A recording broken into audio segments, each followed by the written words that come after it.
Povo de Deus, Salmo 35. Castigo dos adversários. Salmo de Davi, esse é o título na minha Bíblia. Plenitude. Contende, Senhor, com os que contendem comigo. Peleja contra os que contra mim pelejam. Nós temos aqui, meus irmãos, um contexto aqui que é muito comum, né? A oração do salmista, né? Pedindo ao Senhor para ser o protetor dele, para ser o juiz, para agir em favor contra aqueles que se levantavam contra os salmistas. Situações onde a pessoa se vê em perigo, sob a ameaça de alguém, falou: Senhor, seja o Senhor o meu protetor, seja o Senhor o meu juiz. Normalmente nós nos autodefendemos. Normalmente nós caímos para a briga quando temos alguma dessa situação. E o salmista está falando assim: Senhor, faça isso por mim. Seja meu juiz, seja meu escudo, seja meu protetor. É? São situações difíceis às vezes, né? A gente ser impelido a confiar na justiça de Deus, a não fazer nada, deixar que Deus age, né? É bem verdade que aqui há um contexto que imagino, não foi feito um estudo aprofundado nesse sentido, de alguém que é superior, que está com uma força maior, e aí que depende da ação de Deus para se livrar desse mal, né? Desse inimigo. Então, ele pede a ação de Deus na vida dele. Seja com o inimigo mais forte, que eu não possa fazer nada, ou seja com o inimigo que é a minha altura e que eu possa fazer alguma coisa, essa ideia de buscar o Senhor e de pedir para o Senhor agir, de fazer justiça, e não eu mesmo agir, é muito interessante. Difícil é ter essa confiança, meu irmão, muitas vezes, né? É de confiar na ação de Deus. É isso que o Senhor está dizendo aqui. Ele vai falar de laço armado, mais uma vez, que esse laço sirva para quem armou. A confiança nesse é a oração. 4. Seja. Não, versículo 2. Embarca, embraca o escudo e o broquel. Ergue-te em meu auxílio. Vamos ver aqui na linguagem de hoje, como é que está isso aqui. Lembra do escudo e broquel, acho que é do Salmo 91? Versículo 2, aqui na linguagem de hoje. Pega o teu escudo e a tua armadura, Senhor, e vem me ajudar. Pega a tua lança e o teu machado de guerra e luta contra os que me perseguem. Dá-me a certeza de que vais me salvar. Então, simbolicamente, está falando do escudo de Deus, da espada de Deus, das armaduras de Deus, simbolicamente falando. Ou seja, do poder de Deus. Então, ele está contando aqui com o auxílio do Senhor. Não é isso? Agora sim, versículo 4. Sejam confundidos e cobertos de vexame os que buscam retirar minha vida. Não é só perseguição, é atentado contra a vida dele. É muito ruim, né, meu irmão, irmã? Você perceber que está sob ameaça de morte. Alguém está querendo te matar. É muita diferença. Aí você tem uma ameaça de morte por meio da enfermidade. Mas que pior do que isso é uma ameaça de morte por meio de seres humanos. E pessoas que estão próximas de você, que sabem onde você mora, e que te ameaçam. Aí nesse momento de tanta aflição, o salmista busca Deus e nos ensina o que devemos fazer numa situação dessa. Tanto física, né? Pode dizer assim, aqui diretamente questão física, no caso física não, questão de perseguição humana, de oposição, e como também de questão física. Nós podemos, até no contexto geral das escrituras, buscar entender que a palavra de Deus nos orienta a isso. Buscar o Senhor sempre. Sempre buscando ao Senhor. Né? Ah, Sejam confundidos os cobertos de vexame, os que buscam tirar minha vida, retrocedam e sejam envergonhados os que tramam contra mim. Né? Tem uma canção que fala sobre isso? Querem entulhar os poços, querem tentar e fazer desistir, mas quem vai impedir? Não é isso? Não tem uma música que fala sobre isso? A questão de entulhar os poços, né? Então, é o Senhor que trabalha com quem quer entulhar os poços da sua vida. Aleluia. Impelindo-os do anjo do Senhor. Não? Mais uma vez a menção aqui. O anjo do Senhor. Seja como a palha do léu do vento, impelindo-os o anjo do Senhor. Tá vendo? Que realmente, cada vez mais o Senhor dê ordem aos seus anjos em nosso favor. Versículo 6. E o anjo do Senhor os persiga. Né? Tá vendo? Mais uma vez. O anjo do Senhor os persiga. Haja, Senhor. Haja, Senhor, sobre aqueles que querem nosso mal, que venham a nos perseguir, que sejam perseguidos. Essa é a ideia do salmista. O que eles planejam fazer que aconteça com eles. Pois sem causa, versículo 7, me tramaram laços. Tá vendo? Sem causa. Isso é muito comum hoje em dia, meu irmão. Muito comum, mais do que nós imaginamos. As pessoas simplesmente, sem causa, pelos seus egoísmos, elas tramam contra o outro. Sem causa.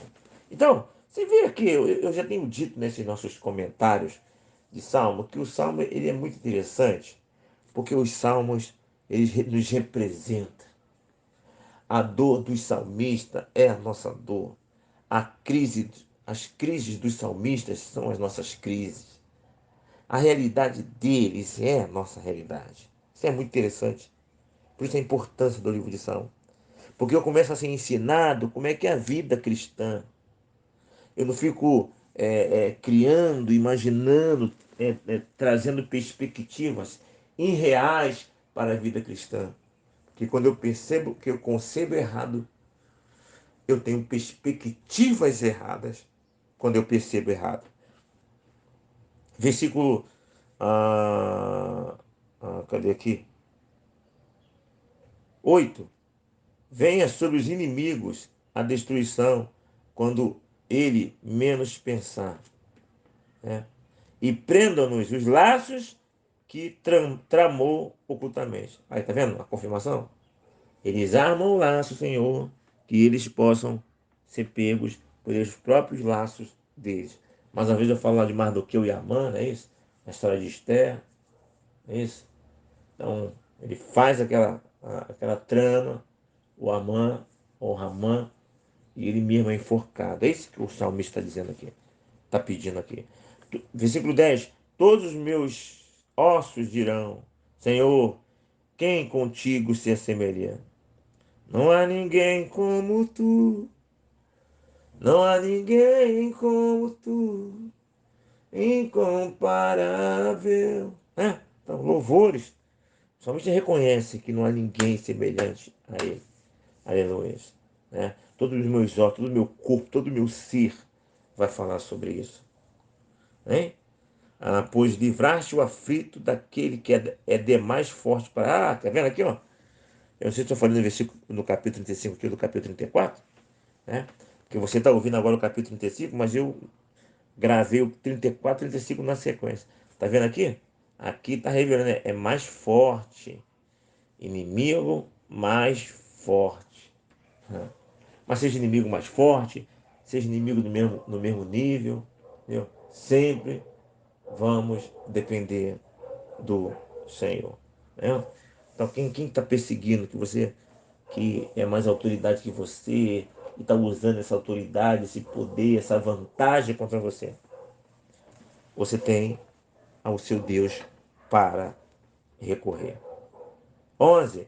Levanta-se iníquas testemunhas. Desde tempos antigos existem testemunhas falsas, meu irmão. E me arguem de coisas que eu não sei. Testemunha que coloca a pessoa numa situação, começa a fazer pergunta, começa a questionar, né? E aí embaraça a pessoa, encurrala a pessoa. Isso acontece constantemente, ok? 12. Pagam-me o mal pelo bem. O mal pelo bem. Hum, Quem nunca passou por isso? E ao ler os Salmos, não é só você, meu irmão. O Cristo passou por isso. É só eu ler o Salmo. É só ter perspectivas reais e não perspectivas fantasiosas. E mesmo tendo a perspectiva real, vai deixar de sofrer? Não, vai sofrer, mas pelo menos vai sofrer menos. Pelo menos vai sofrer menos. E aí, porque tem perspectivas reais. Agora, quando eu tenho perspectiva errada, e essa perspectiva é frustrada, eu sofro muito mais. Sofremos muito mais. Os salmistas retratam a realidade humana, de traição. E lembre-se, pagou mal com bem. Mas lembre-se daquela história. A Bíblia fala que é melhor dar do que receber. Lembre-se que é um privilégio você poder ter sido ferramenta de bênção na vida de alguém. O simples fato de você ter se escolhido para ser ferramenta para abençoar alguém, você já ganhou o seu galardão só em ser escolhido, só em ter sido usado, já é o teu privilégio. Se o outro não reconhecer, se o outro não corresponder e até levantar contra você, não reclame, porque você já foi abençoado antecipadamente. Por que você fica esperando reconhecer, ser reconhecido por alguém, se você já foi reconhecido pelo teu Senhor e você foi escolhido pelo teu Senhor para abençoar aquela vida? Você já foi abençoado antecipadamente quando foi escolhido para Deus para abençoar aquela vida. O simples fato de você ter sido escolhido já é a tua bênção, já é a tua recompensa. Se depois a pessoa vir te agradecer e fizer alguma coisa, é a sobremesa. Mas o fato de ser a ferramenta já é a grande coisa. Ó, Deus meu, estou aqui, ó, quer me usar? Porque quando você abençoa é porque anteriormente você foi abençoado. Percebe? E se você for escolhido por Deus para abençoar mais pessoas, mais bênção você vai receber antecipadamente. E depois fica reclamando. Ah, que não reconheceu. Que tu tem que tu quer esperando reconhecimento. Tu já foi reconhecido pelo teu Deus na escolha, meu irmão. Na escolha, minha irmã. E tá reclamando de barriga cheia. Deixa lá. Se a pessoa está sendo ingrata, ela está sendo ingrata a Deus, não a você, porque você só foi ferramenta. Percebe isso? É, meu irmão. Como diz aí algumas pessoas, mistério é profundo. Deixa eles pagar o mal com o bem. Porque o simples fato de você ter os ajudado, abençoado, já foi privilégio seu. 13. Quanto a mim, porém, estando eles enfermos, as minhas vestes eram um pano de saco. Ele chorava. O salmista chegava junto, no momento de dor, sabe? Ele se afligia pelos outros, né? Eu afligia a minha alma, segundo está dizendo aqui, com jejum. Aí, jejum aí, ó. E oração, me reclinava sobre o peito. Então ele se compadecia dos outros, sabe? Ele tinha compaixão dos outros. Ele chegava, ele era companheiro na dor, né? Mas aí, quando ele precisou, ou então, mesmo sem precisar, a pessoa depois se levantou contra ele. E está falando isso com o Senhor. Mas ele ainda não tinha compreendido essa doutrina da graça, que é uma doutrina que foi desenvolvida posteriormente. Se ele entendesse o privilégio que ele tinha, ah, né, em ser usado para abençoar, privilégio que ele tinha em ter se colocado ao lado de alguém doente, porque se ele colocou ao lado de alguém doente é porque ele não estava doente. Não é isso?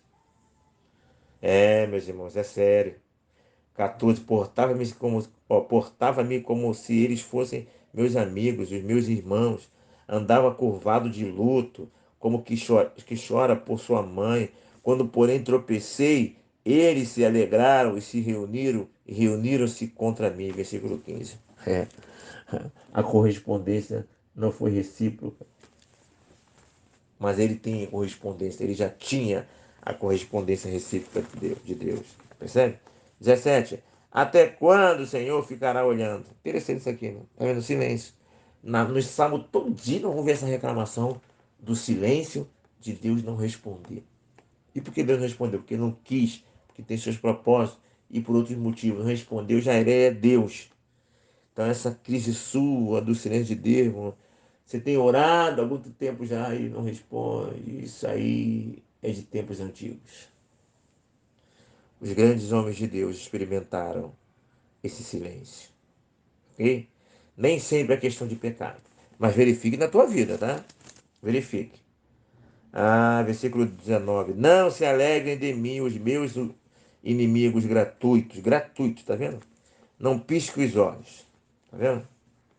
Então, ele está lembrando disso. Ele está recorrendo ao Senhor dele. 23. Olha uma coisa interessante. Acorda e desperta para me fazer justiça. Acorda, Senhor. Muito interessante isso aqui, né? Acorda, Senhor. O Senhor dorme. A Bíblia fala lá que o guarda de Israel não dormirá, dormitará. É isso. E ele faz essa expressão interessante aqui, né? Acorde, ou seja, o silêncio de Deus aqui estava intenso. Ele pedia a manifestação do Senhor. Para encerrar, já, não diga a eles lá no seu íntimo, agora sim cumpriu-se o nosso desejo. Não digam, demos cabo dele, ou seja, não tem oportunidade de comemorar sobre minha vida. Não deixa, Senhor. Não deixa eles comemorar sobre a minha vida, né? Da forma como eles pensaram, da forma como eles planejaram. Aleluias. Então, pessoas, meus irmãos, fazem isso. E lembre-se que aqui tem povo de Deus no texto. Não pensa só no ímpio, não. Não pensa só quem está lá fora, não. Povo de Deus também pode fazer isso. Então, tenha a perspectiva correta para não se decepcionar demasiadamente. Você pode sofrer, ficar triste, mas nunca surpreendido. Porque as histórias bíblicas mostram do que o ser humano é capaz de fazer. Cantem de júbilo e se alegrem, versículo 27, os que têm prazer na minha retidão, e digam sempre, glorificado seja o Senhor, que se compraz na prosperidade do seu servo, e a minha língua celebrará a tua justiça e o teu louvor todo o dia. Percebeu? O salmista tem inimigos, pessoas que querem o mal dele, mas também tem pessoa que está ao lado dele, que se alegra, que exalta o Senhor, que teme ao Senhor e que tem os mesmos objetivos. Às vezes nós ficamos focados só no inimigo e esquecemos que temos amigos que verdadeiramente choram por nós e que podemos contar com ele. Percebe? É isso, meu irmão. Não deixe de dar seu like, se inscrever e fazer comentários em nosso canal. Aqui, pastor René Ricardo, pense nessas coisas e que Deus nos abençoe.